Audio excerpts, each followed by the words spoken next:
Nakita mo na sa likuran ko? Sa tingin mo kaya pag tinira kita nitong aking pangkitigera, may matira pa sa'yo? Lah, Oh, yan ang sinasabi ko sa inyo. Tapang ah. Kung mga muklo kayo, o nag-request kasi yung aking CEO na para protektado ko, dito muna ako sa loob ng kampo dahil Army? para makita yung kayabangan ng mga muklo na yan kung kaya ba talaga nila ako, no? Okay. So, ngayon, sinasabi ko na sa inyo ngayon kung nasaan ako. Tingnan natin ngayon, ha? Tingnan natin, nagtatanong kasi, nasaan ka? Anong ang address mo?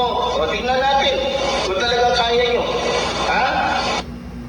Talaga ba? O eto, ang Philippine Army nagsalita na tungkol dito sa pinagagawa na isang vlogger na si... Basta kapangalan ng aso yun eh. Kasi sa dami ng binantaan niya, kayabangan niya, yung mga pinagyayaw-yaw niya tungkol sa mga Muslim, at may tawag pa nga siya dyan, pag nakasuporta sa mga Duterte, may mga pinagyayabang siya, at kung ano-ano yung mga masaselang salita na binabato niya. Kaya nabalitaan po natin, meron ng mga naghahanap sa kanya. At may bali-balitang alam na kung taga saan siya. Ngayon, sa bago niyang vlog, aba, nakasuot ng army, pinagyayabang niya kung nasaan siya ngayon. Nasa kampo daw siya. At ang daming nagulat na army pala siya. Eto, ang sabi po ng Philippine Army, galing mismo sa page nila, yung pagmumuka ng vlogger na yan. Sikat ka na talaga. Ang nakalagay dito sa page po ng Philippine Army, false information.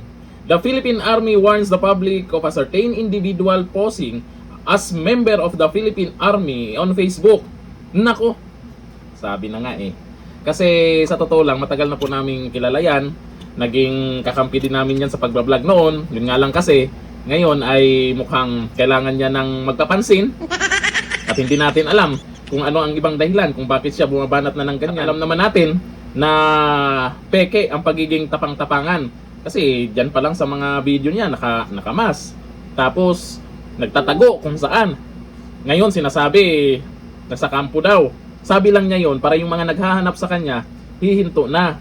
Kasi kung totoong nasa kampo siya, hindi naman talaga basta-bastang pasukin yan at galawin siya.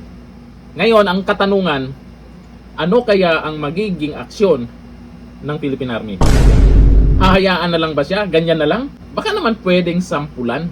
Kahit ako, hindi ako maniniwalang army ka. Baka ganun ka pa nga, di ba? Content lang yung tapang-tapangan mo, tapos nagtatago lang naman pala. Dito lang, thank you. Bye.